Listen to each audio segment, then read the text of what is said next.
because occasionally someone might go in and see the ENT, and the ENT says, ooh, there's something there. We need to address that. And it may be unrelated to your Parkinson's. So we want to make sure that you're safe to proceed with voice therapy, especially because for Parkinson's, it's quite intensive.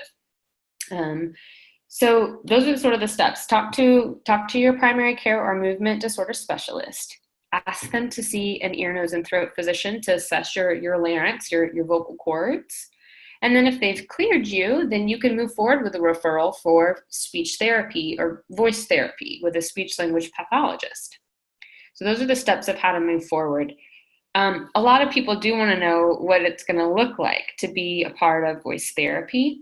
And so maybe some of you already know. I'm eager to know kind of what your experiences have been. So kind of as just an initial blanket statement, all speech language pathologists are trained to provide sort of what I'm going to call just traditional voice therapy. Somebody that comes in with a problem with their voice, we're trained to assess that, make appropriate referrals, and treat it through therapy if that's appropriate. So any speech language pathologist can do that. However, there are a couple of research-based programs specifically for Parkinson's, and they require the speech language pathologist to become additionally certified in those programs so that you can administer the therapy approach exactly as it's been researched to get results. So I wanted to just tell you briefly about those two programs. You're probably familiar with them. The first is LSVT Loud. And LSVT stands for Lee Silverman Voice Treatment. And they actually have two programs you may be familiar with: Loud for your voice and Big for your movement. And so LSVT Loud is administered by speech language pathologists who are certified in LSVT Loud protocol. And the LSVT Loud protocol are 16 sessions, 4 days a week for 4 weeks. So it's intensive. As I mentioned, it's a big commitment, but the results are quite good. I've been providing it for a little bit of time now, and when people really have buy-in and commit to that program, for the most part, people come out and are very pleased with the results, being able to carry over their skills of improving their vocal volume. LSVT Loud is focused on just that, being loud. And, again, they have a lot of research behind their program. And they also recommend that once you complete your program one-on-one with your speech pathologist, that then you go on to some of their groups that meet usually once a week, kind of like you do here, and they continue conversation and practice to maintain the accountability required to stay loud. So that's LSVT Loud, and I'll give you a little bit more information on how to get connected with a certified clinician in a few minutes.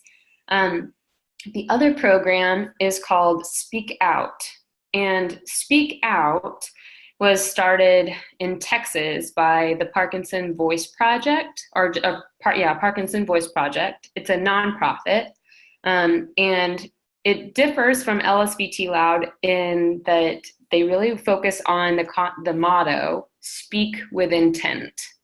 Okay, so if you're gonna speak, do it with intent. What is your intent? And so they focus it's a 12-week program. You typically meet for 3 times a week for 4 weeks. And I'd say one of the key differences is some of the exercises are different, but also they have a cognitive component. So they don't just focus on the volume, although that is the primary, strand that runs through the program. They also have some cognitive exercises that they provide. An additional benefit of Speak Out is that when you begin Speak Out therapy with your certified clinician, your clinician gives you a piece of paper, a little sheet of paper that says their name on it and gives you a phone number, and you call and ask Speak Out to send you your free workbook, and they send you a free workbook within 2 to 3 days, and you have your own copy of every single day's exercise that you're completing. So a lot of people I've worked with in the past have really enjoyed that aspect of it, being able to have everything in one booklet and for it to be mailed to them and all of that. So that is Speak Out. So LSVT Loud, Speak Out, both really great programs. They both have pros and cons, both research-based and specifically for Parkinson's disease. So I wanted to mention how to get connected to a certified clinician if you thought, this sounds good. I think maybe I would like to try. I would like to try to improve my vocal volume, or I know someone who maybe could benefit from this. Both programs have a website where you can find a certified clinician. So, and I can provide this information to, for afterward if you want to see it written down. But LSVT Loud, their website is lsvtglobal.com, and they have a link there where you can find a clinician in your area. And similarly, Parkinson Voice Project, their website is parkinsonvoiceproject.org. And they have, I believe it's in the top right corner, a button that says Find Speak Out Provider. So those are all, those are both some good resources. They both have core exercises that you complete, and they both have programs designed for you to participate in them after you graduate from your 4 weeks of therapy. There is one final thing that's less commonly known, less popular in that sense, that I will mention. It came out a little while back. It's called Speech Vive. That's V as in Victor, I, V as in Victor, E, Speech Vive. And that is a voice-activated device. I believe you wear it like a Bluetooth. And it uses something called the Lombard effect, which basically is like a natural cue. As you speak, you basically get not feedback like noise, but you get to hear the loop of what you're saying, which allows you to speak louder with that Bluetooth in your ear. So there are many different ways to be able to improve your communication and specifically your voice.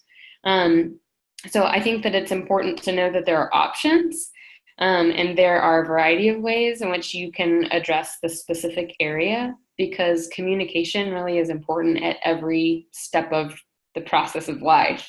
Wanting to be able to make sure that you're communicating your wants and your needs, your opinions, your jokes, whatever it is that you're wanting to share, making sure you have access to that.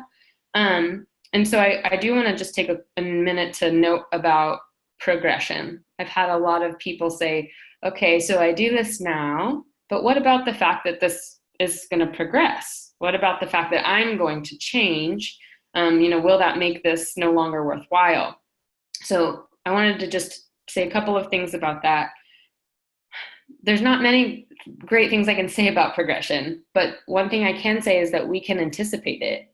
We can anticipate that, and so that we can modify and change with you as you go.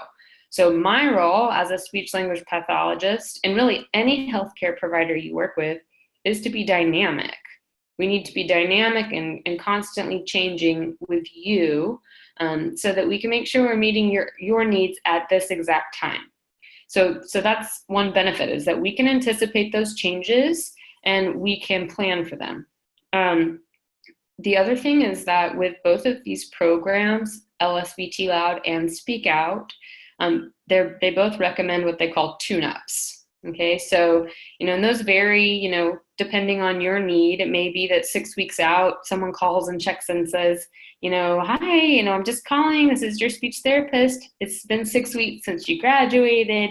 How are you feeling? How's your voice going? Are you still being loud? Are you still speaking with intent? And you can kind of get updated with them and say, yeah, it's going great. Or it might be 6 months out and you might say, I never got connected to that group. I actually need you to send me that resource again.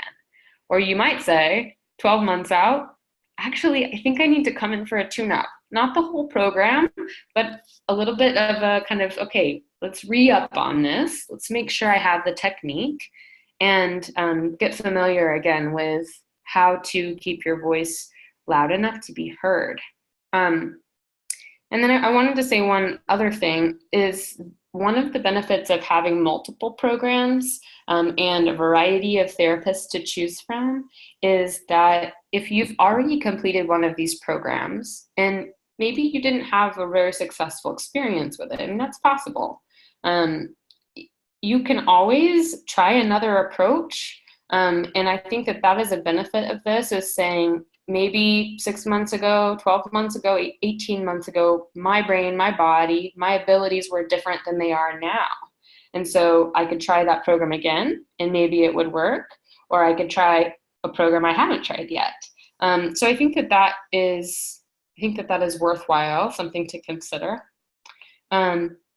So I've touched on the majority of what I wanted to share tonight, but I also want to say that I do think that your input into your program is really important. Both the LSVT Loud and Speak Out they start with some very regular exercises, but then the idea is that your therapist will begin to modify your program to individualize it to you. So if you are really into your sports team, then you'll be talking a lot about that sports team. Or if you are really into going to, museums or theater, that is the topic that you begin to practice with. So again, I think that that's a big component of this, especially with this being April and Parkinson's Disease Awareness Month. Sometimes as healthcare providers, we get excited about education and we overlook what you want. And so advocating for yourself or having a loved one who is there with you to say, this didn't go so well last time, can we try this other thing, is good and necessary to make sure that you're getting the care that you need so you can communicate and use your voice.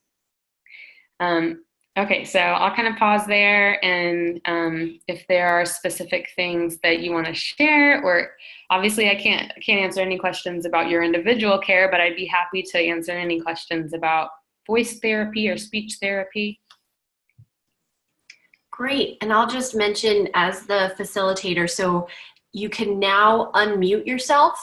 So if you want, just so we're not all talking at the same time, if you would like to chime in, go ahead and unmute yourself. And yeah, questions for Hannah, maybe also personal experiences if you've done any speech therapy.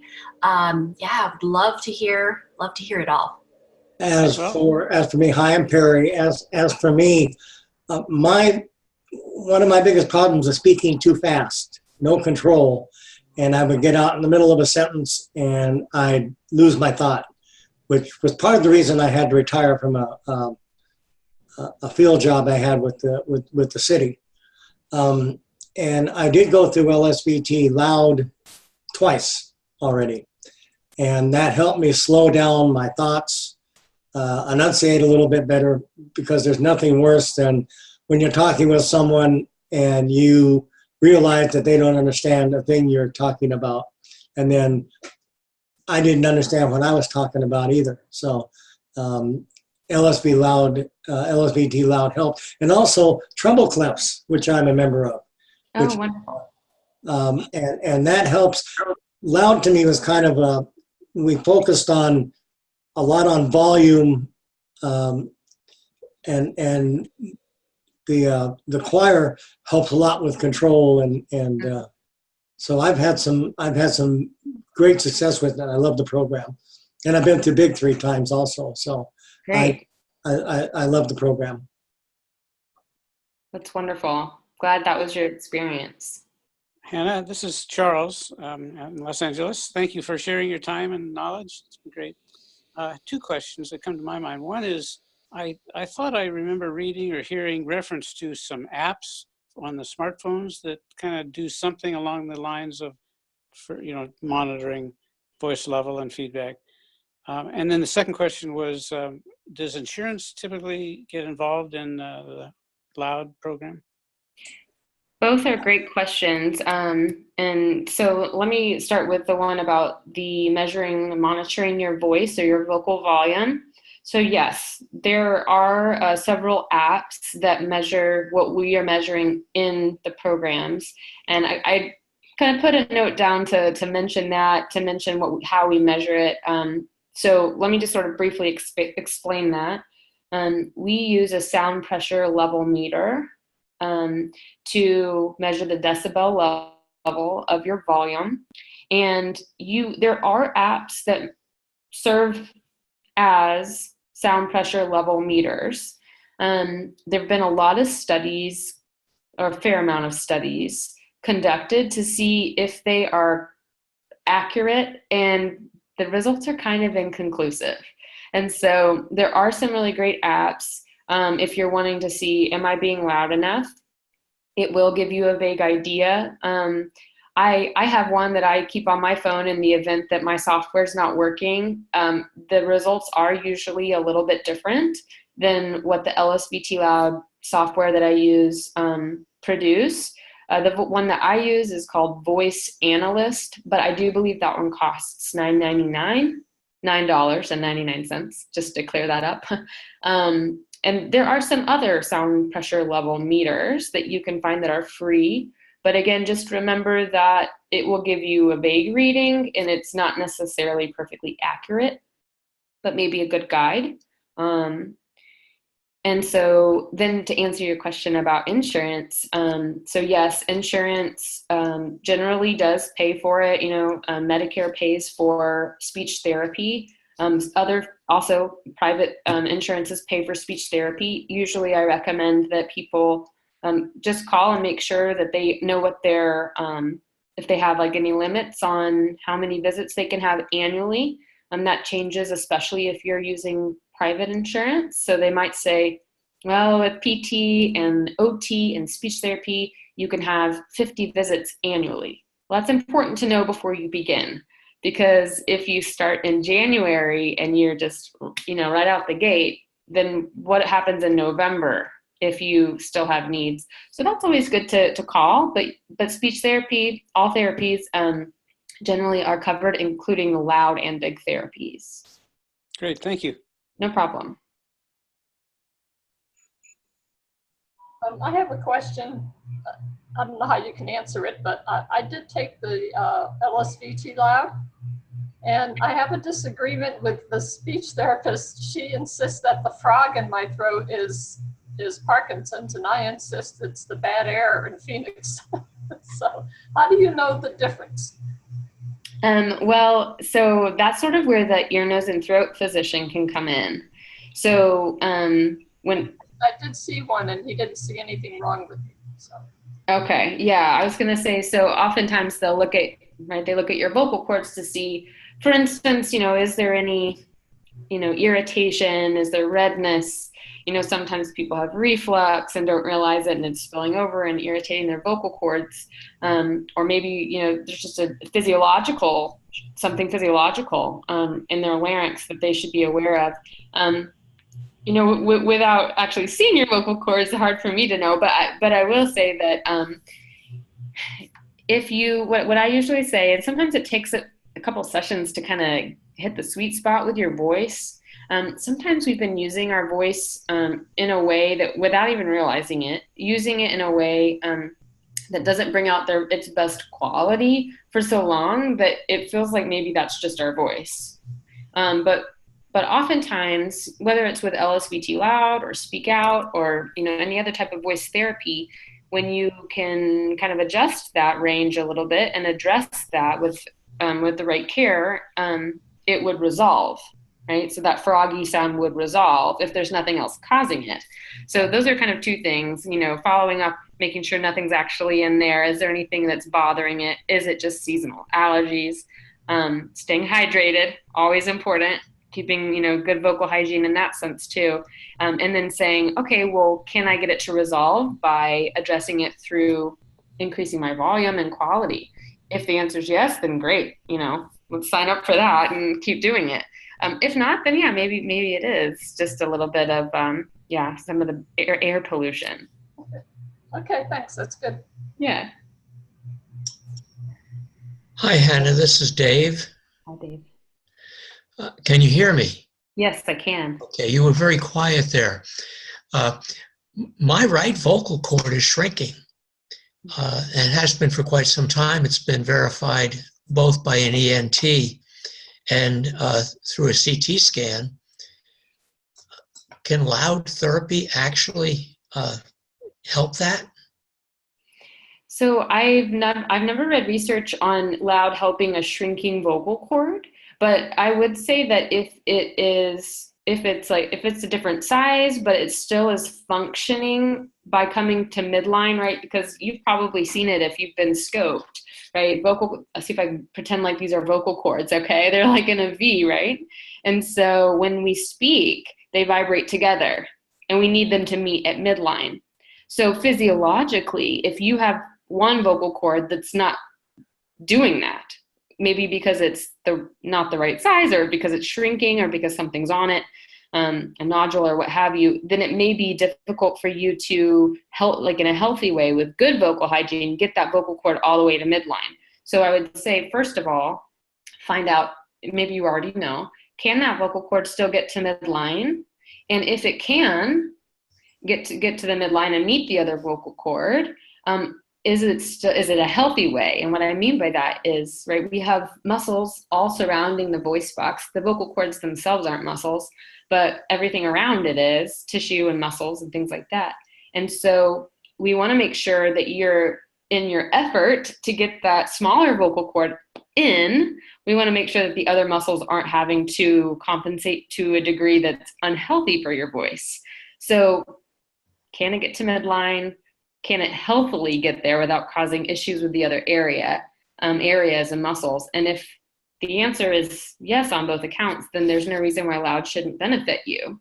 But I definitely want to ask that first, because we wouldn't want to recommend any type of overexertion if you have additional issues. Also, fatigue or exertion for that vocal cord, if that would change the outcome of what's happening. Definitely people have seen better movement, but not necessarily. I've never read anything on growth or stopping of shrinking. I'm not sure about that specifically.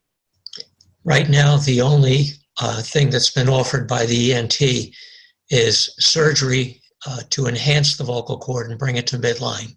Okay, so it's having trouble getting there. Well, then I definitely would say, and again, this is just with very basic information. Yeah, following up and asking them if that's a referral, that based off of what they've seen, if they would make that referral, since they have, all of the details on the muscles and every tendons and ligaments and everything in that, it's all connected there. So maybe is my final answer there. Sorry, Dave. Thank you. I have a question maybe for all of you.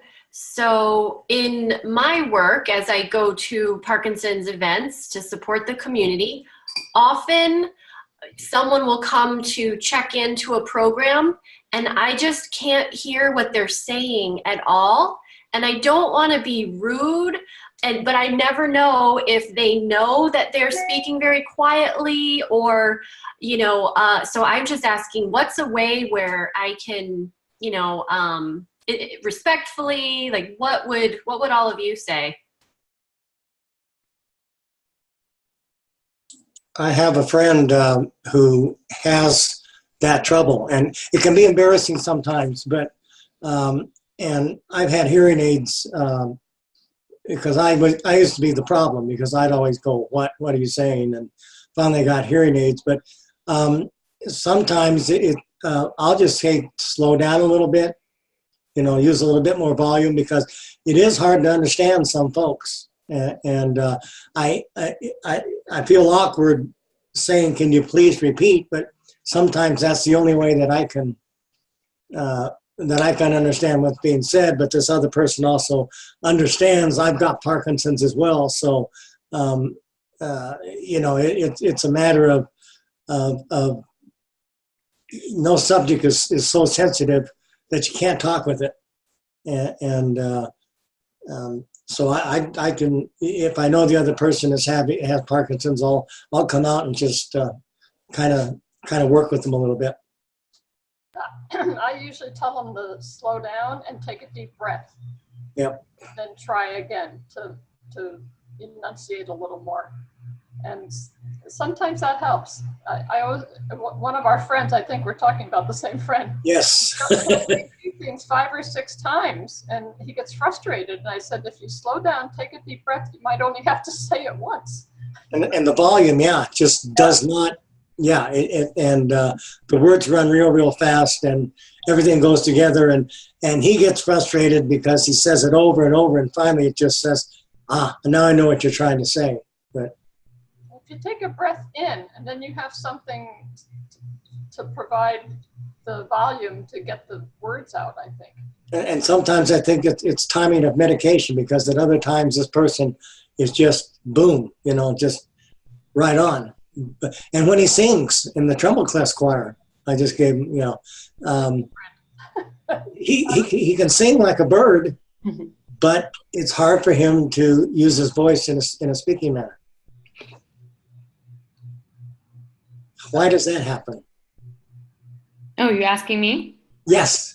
Yes. I'm sorry. So it's actually really common whenever you are singing, or if you are speaking or reading in sync. It's a little bit easier because you're not having to actively think of your message while you're vocalizing and focusing on all the things you mentioned, Judy, the breathing and the loudness.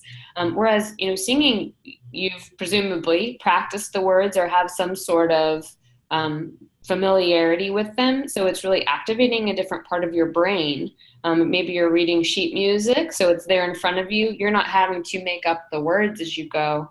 And so that is, a key reason why it's easier for people to sing or speak in, even like sort of practicing speaking at a certain pace, like to a metronome, that style pacing is easier than coming up with your message and maintaining your loudness. That's why accents sometimes go away when people sing. Yeah, I guess so. I don't know exactly. I think people just emulating what they've heard, I would say. Mm-hmm. Okay. Does that help, Mary? Does that help, Andrea? Yeah, it does. And I guess, Hannah, I would ask you too, because I'm sure when you work sometimes with your clients, like, are there certain prompts that you give them to encourage them? Because I don't know. I wonder if, talk louder, that doesn't seem very productive. So I like, Judy, how you said, we're not in any rush, take a breath, take your time. Are there other prompts that you use, Hannah? Yeah, so I certainly worked with folks who are very similar to what both of you mentioned, just to get really frustrated because they're really putting an effort forward, but it's not sufficient still for the person to hear. So a lot of times I've done the same thing, try to decrease their anxiety or potential anxiety by acknowledging that they're attempting it. So for instance, something that I've said in the past is, it's really important to me to make sure I caught what you said. If you don't mind, just look at me in my eyes so I can make sure I heard you. Did you say, and if I have an idea, I might say something and then they can correct me, or I might just say, would you mind repeating that? I want to make sure I got what you said. But absolutely, if it's a volume thing, I think it's okay to provide a little instruction too. Would you mind saying that with a really loud voice? I'm having trouble hearing you. My brother also has Parkinson's disease, my older brother. And he always used to tell me that he got physically tired when he tried to speak in a louder voice. He just wasn't thinking about it, but it actually made him physically tired to put the energy into it. Mm-hmm. Well, it does take energy. It's not just physically more effort here in your larynx, but it's also cognitive load. You're having to constantly think through that. Oh yeah, not just think of what to say, but I have to also elevate my volume. And doing that over a long period of time is difficult. And that's, why a lot of the programs, both of the programs, are fashioned in a way to practice high repetition when you're there. I mean, you remember, right? It's a lot of the same. I sound like a dead dinosaur, like a dinosaur. And everyone hears you. You hear someone screaming behind the door, and people wondering if you're being, you know. Yeah, absolutely. So that high repetition though is the research shows that with that high repetition, there's a much higher chance that you're going to not only carry that over because you've been practicing it, carry it over into your everyday life, but also that you'll have a little bit of longevity with it. Like you'll have the stamina built up and you know what it feels like to put that load, that effort here in your voice. Because if you haven't been doing that for so long, like I mentioned to Judy, you may not even realize that you've been underusing your voice. And then suddenly you think, you know, oh, I'm supposed to be talking like this. I didn't realize that. So it is fatiguing. It can be fatiguing. My friends, when they know I'm off, when all of a sudden they're looking at me and they don't understand a word I'm saying. They just kind of look at me and I'm going, gee, I forgot to take my meds. So, but that happens. Absolutely. Yep. Medication timing is certainly important to just sort of general health with Parkinson's and being able to be on when you need to be on. I had a quick question, Hannah. Mm-hmm. Are there any kind of exercises that I like the Loud program? I'm going to pursue that. But any exercises you can just do to kind of help your vocal cords or voice box? Absolutely. I often recommend reading aloud, even though that might feel a little funny. I think it's really good to practice reading aloud because it's already structured for you. Hopefully it's something you enjoy, whether it's, a novel or maybe some news article out of the paper. Taking even, 10 or 15 minutes to really practice using, a loud, confident voice, good articulation, those types of things in reading aloud. And then, of course, I always also recommend picking a person or a place or some trigger that reminds you to especially use your really good voice. So it might be, as therapists, we want you to do that 100% of the time, but real life is rarely 100% of the time. So I think it's good to find triggers along the way, or cues that prompt you. And so it might be a person that you see, or it might be when I'm in the kitchen, I am always going to use my really good voice in conversation, because that's the hardest part. That's probably the hardest thing that people have, especially in these programs where you start with simply saying, for long periods of time, and then need to carry over that loudness to everyday communication.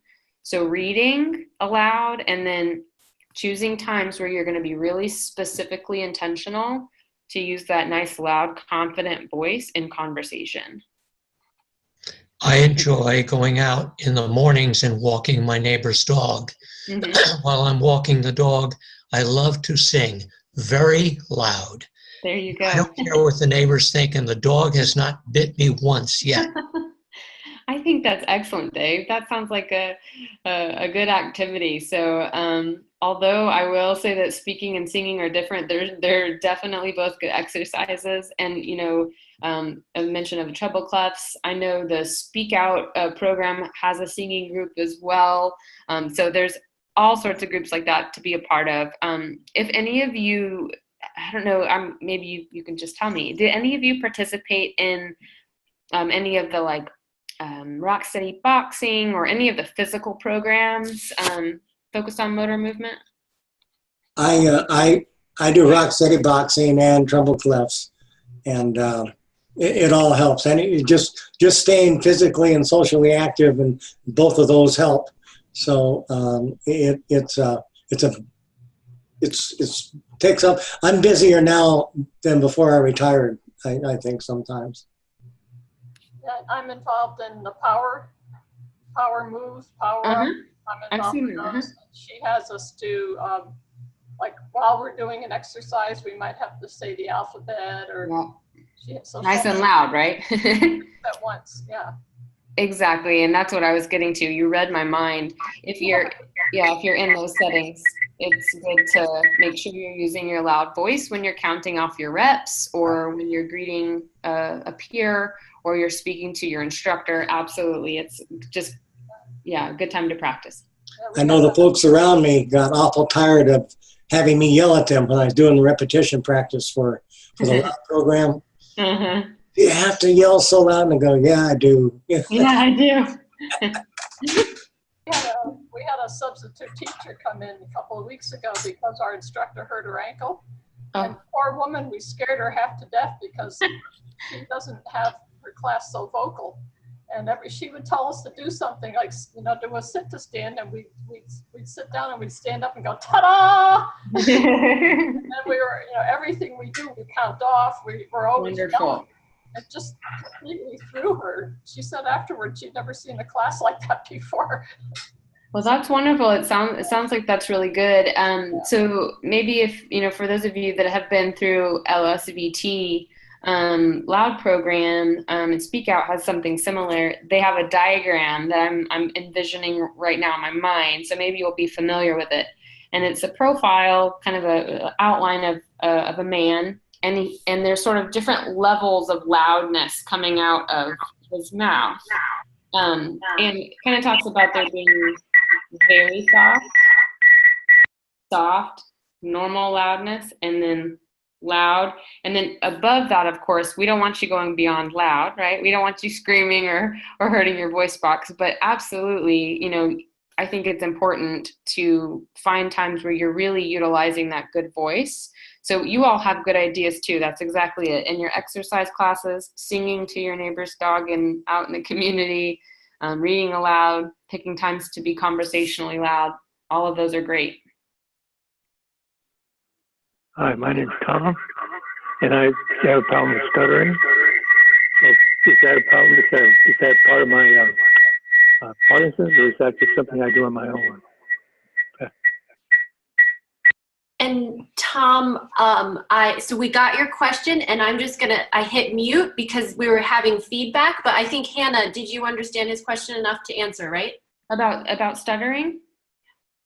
Yeah, so it is common to have stuttering with Parkinson's. Not everyone has it, but certainly that can be a speech component. And, also I'm forgetting someone earlier talked about the very fast-paced, I think it might have been Perry, very fast-paced speech. And the stuttering too, getting stuck on a certain sound and then just going on repeat, which I know can be a very frustrating process when you're communicating. So when the two programs I talked about today were specifically focused on vocal volume, but I will say when it comes to the pacing of speech, specifically the Loud program, their research has shown that there's often additional benefits. It's not just volume, that you also can have benefits for articulation and like the cohesion of what's actually coming out. I will also say that there's been a little bit of research done on the idea of pacing. Earlier, Tom, I mentioned kind of like a metronome, having a beat to try to really practice keeping your speech at a certain pace. But absolutely, that's something that would be addressed with a speech language pathologist, and would be essentially a great opportunity to get in for a little bit of therapy and see if you can get some good strategies to decrease your rate of speech and maybe even look at the volume so that you could have an easier time communicating. Does that answer your question, Tom? Thank you. Yeah, thank you very much. Appreciate that. When I took I'm sorry. Oh, I was just going to finish with Tom. I saw he put in the chat that he's in South Orange County, California, and wondering if anyone else is in that part of the country. And I think, Charles, you said you're in sunny SoCal, right? Right. I'm up in the San Gabriel Valley, which is about an hour away from Orange County. Oh, okay. And probably 4 hours on the freeway. Yeah, But right. I know in South Orange County in Irvine, I believe there is a treble clefs group. So you might look into that too, Tom. They're a very big and established singing group. So Yes, thank you very much. In fact, I belong to the treble clefs in Laguna Niguel area, which is very nice. Karen, what's her name? Karen Heads it up, Tripper or something like that. Hits it up. She does a very nice job. Got about 30 members down there. Wow. Yeah. Well, I had one more question. Thank you again for making this available. I've noticed over the last maybe 6 months or so that my voice, some days will be nice and normal and just like the good old days. Other days I'll wake up and it sounds kind of hoarse and people have trouble hearing. Then even sometimes throughout the day, it will change and go from good to not so good. Is that, I guess my question is that common? And is there any, if you've heard of it, is there any remedy, so to speak, to taking from the hoarse voice to the normal voice? Yeah, that's a good question. And it is common to have a lot of vocal variability. There are so many factors that can contribute to that. And I did want to interject this because I think it's relevant to this conversation. I'm definitely always going to be an advocate, strong advocate for, if you're on medication, taking it when prescribed, because that can help your body, well, first of all, just be regulated, right? And not surprised by the influx or the change that the medication's introducing, and that having routine with a lot of things, whether it be your meals, your sleep, whether or not you smoke or drink, all of these types of lifestyle things, it's very important to regulate that as much as you're able to. Obviously, you want to still enjoy your quality of life, but that can help decrease some of the changes that might happen. However, the caveat I wanted to share is that, as far as kind of the gold standard, like carbidopa, levodopa combo deal that most people are on, it doesn't actually have, and research says it doesn't have an impact on speech production. Okay, so even if you're on your medications, it's generally not going to significantly impact or improve or worsen your speech. And so that's an important thing to note. As far as sort of managing the variability that you're experiencing outside of making sure that you've regulated out some of those lifestyle, just the lifestyle, everyday living type activities. I would say that some of those exercises we were just talking about, maybe having a routine, something you do in the morning and something maybe you do in the evening to exercise your voice.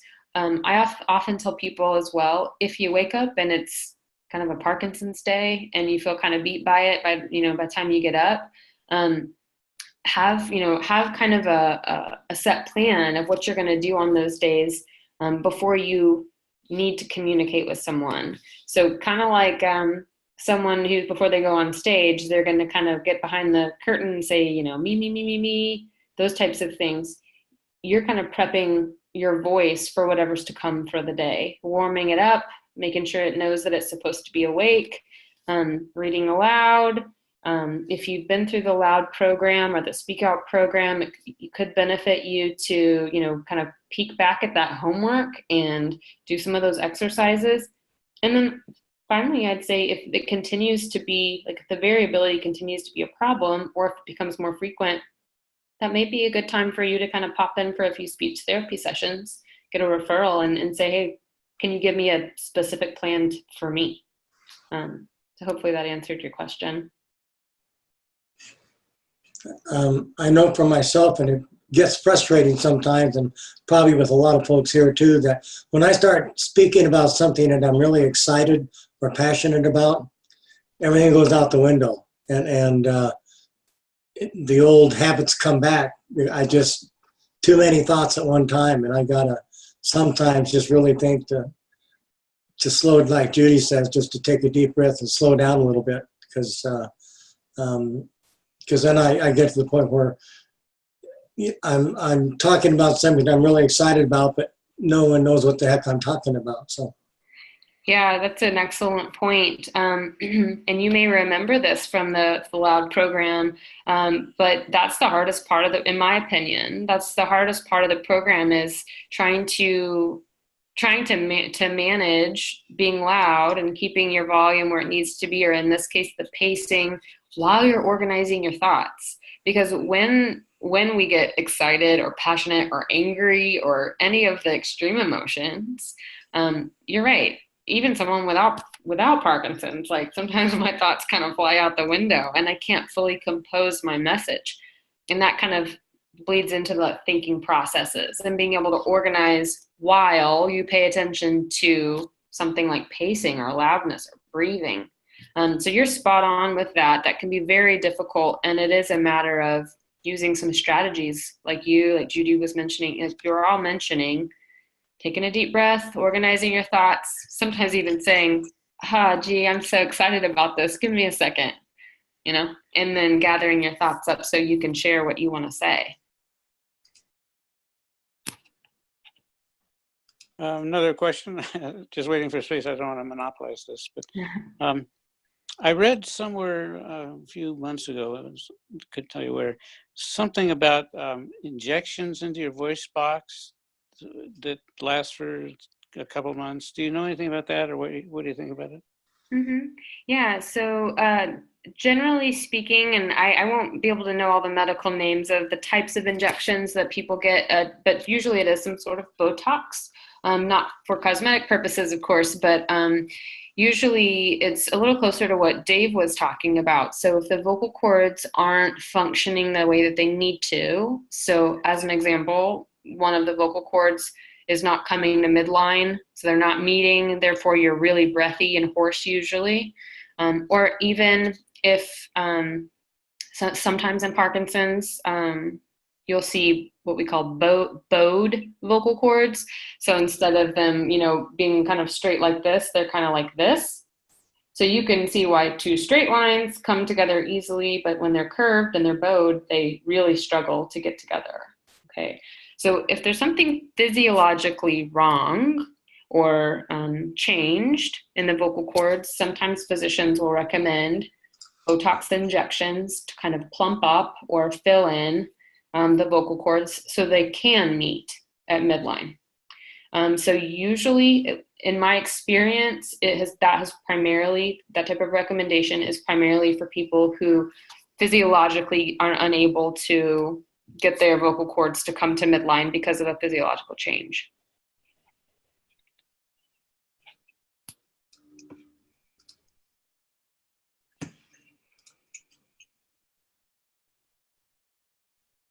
Any other questions out there?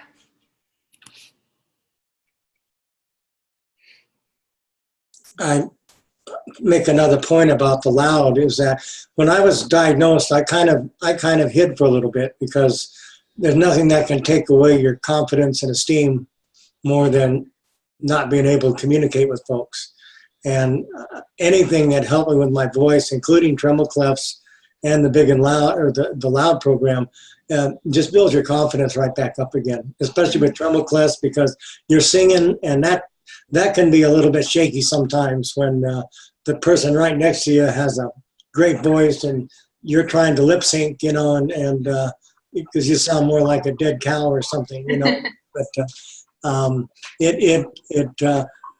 it helps to bring back the confidence, and I'm no longer ashamed to tell anyone or apologize for the fact that I have Parkinson's. It is what it is, and it doesn't define who you are anyway. So. Yeah, it's a great comment. Thank you.